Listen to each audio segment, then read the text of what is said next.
Enlève-moi cette merde, s'il te plaît, merci. Je peux pas supporter la techno, sincèrement. Depuis que j'ai arrêté les drogues en plus, c'est plus facile avant. Alors je déconne, je me suis jamais drogué moi personnellement. Enfin j'ai essayé un moment rapidement. Ça m'a causé quelques soucis, j'étais en parler à mon médecin, il m'a dit de voir ça avec mon banquier d'abord. Voilà. Ça va vous sinon? Tranquille? Ouais. C'était bien ce début de week-end de la Toussaint, c'est ça? C'est ce qu'on est? Ouais, bah pas pour moi. Et rigole pas, toi, ma meuf elle m'a quitté. Et salement en plus. Pour une raison complètement stupide. Elle voulait se faire refaire les seins, moi j'étais complètement contre. Alors déjà, ça coûte un peu cher ton délire. C'est dangereux pour la santé, et puis... Hélène, ils vont pousser, tu n'as que 13 ans.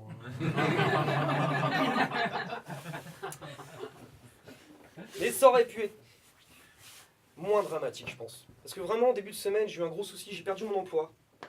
De ce fait, j'ai dû revendre mon chien pour lui acheter des croquettes.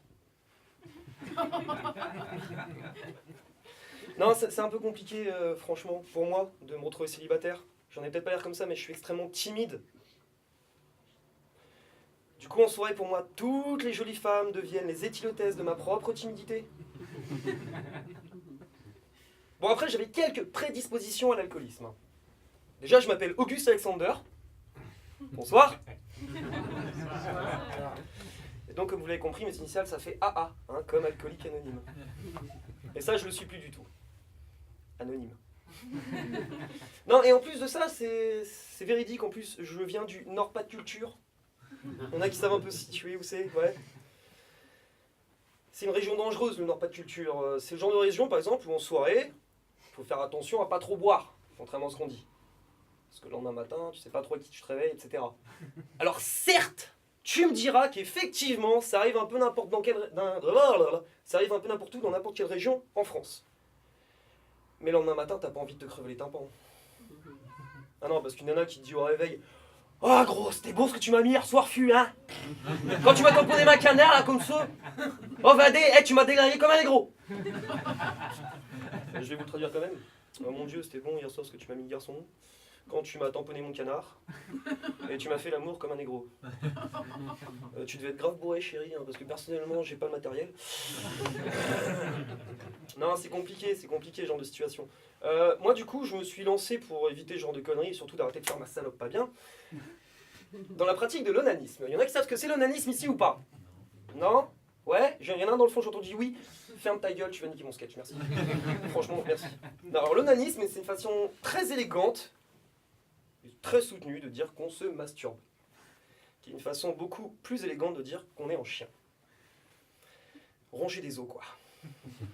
Moi, les anorexies, ça me dérange pas. Hein. Ah, celle-là, je la ferai plus, c'est sûr.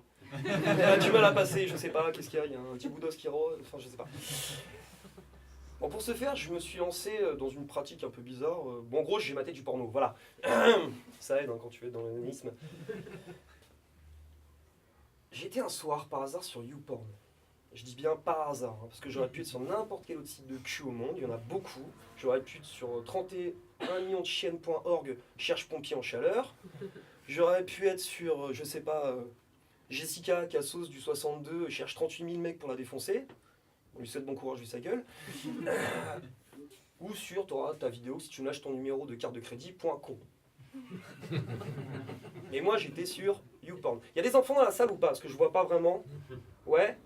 Ah, tu peux te boucher les oreilles pour celle-là, s'il te plaît? Je te remercie. Non mais vraiment, hein, parce que celle-là, elle est dégueulasse. Non, les deux mains, merci. Donc j'étais sur YouPorn, au calme, comme ça, sur mon ordinateur. Oh, la coquine. Oh, c'est super... Ah! Non, c'est comme ça que j'ai découvert comment ma soeur avait offert une véranda à ma mère. Comment elle m'avait offert un ordinateur. Et comment elle avait offert une MST à son mec. Voilà. Tu peux te déboucher les oreilles? Ok, ça veut dire que tu as tout entendu. Ça va être bizarre. Donc du coup, je me suis à l'époque inscrit sur un site de rencontre. Un peu comme Guillaume en fait. Moi j'ai lâché les sites de boules pour ceux qui foutent les boules du coup. J'ai pris Tinder, pareil. Confondez pas avec Kinder. Draguer les enfants c'est mal. Ok. Et donc c'était un jour, j'ai reçu un petit message comme ça de Fukushima 75. On s'est donné rendez-vous dans un petit bistrot en bas de chez moi, un Starbucks. Elle arrivait comme ça, magnifique. Toute l'après-midi, je l'écoutais parler. Bon, la tête plongée dans son décolleté, certes, mais je l'écoutais. Pour une fois qu'un homme écoute une femme parler, vous pourrez m'applaudir.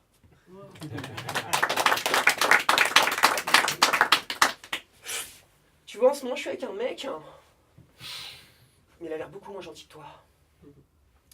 Ça, c'est le genre de meuf que j'adore. Moi, j'appelle ça les nanas Activia. Mon bien-être commence dans son intérieur.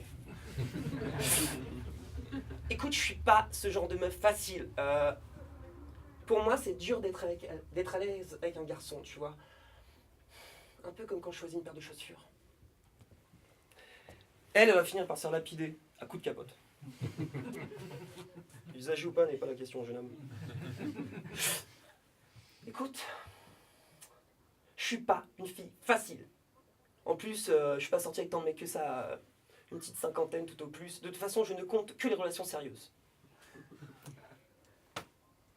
Ceux qui restent dormir chez elle. Et moi, j'ai passé la nuit chez elle. Et toute la nuit, elle m'appelait numéro 54. Surtout que c'est très chiant, moi, à la base, je cherchais l'amour.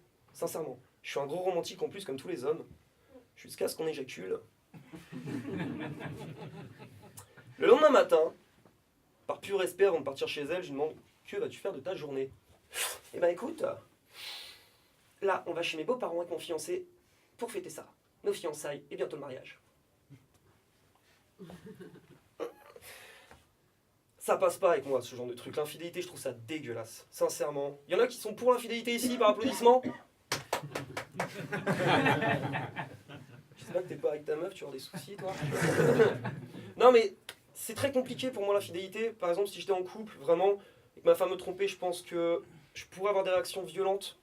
Pas au point de la tuer, je lui casserais juste la gueule. À quoi ça prend moins de temps de péter la gueule à quelqu'un que de lui pardonner question logique, un peu. Il y en a qui ont rigolé là-dessus. Ça me choque vraiment, parce que moi, là-bas, ça c'est un personnage. C'est juste un personnage. Ça sert à rien de tousser, je sais que j'ai dépassé mon temps. Non, ça c'est un personnage, franchement. Et moi, je suis contre les mecs qui ont des violences physiques vis-à-vis des femmes. Parce que pour moi, c'est équivalent à des éjacuteurs précoces. Ils ont la même excuse. Le coup est parti tout seul. Lamentable. Du coup, je me suis marié avec une beurette. Une petite musulmane. Bon, au début, ça n'a pas été facile, mais j'étais assez convaincu tout de suite par des petits trucs du genre je suis pas obligé de me raser. C'est cool. Plus je suis un geek et ma meuf qui s'habille en Dark Vador, c'est génial. J'adore ça. Le seul problème, c'est à chaque fois qu'on va au champ et que je m'esquive au rayon jambon discret comme ça, tu vois, j'ai peur qu'elle arrive comme ça en mode oh, Starfou là, tu raloufes. Bon, je vais arrêter les blagues sur les musulmans parce que j'ai pas du tout envie de m'embrouiller avec mon dealer. C'est pas bien. Mais personnellement, de toute façon, je pense pas que tous les musulmans vendent de la drogue. Je sais très bien qu'ils vendent des armes également. Non, j'arrête ce genre de blague parce que moi, je suis humoriste et illustrateur et j'ai pas envie de prendre une daïche sur la gueule. D'ailleurs, personnellement, juste un petit point de vue comme ça avant de terminer. Moi, je pense que si je chope un djihadiste, c'est ça plutôt, je le donne à bouffer à des cochons.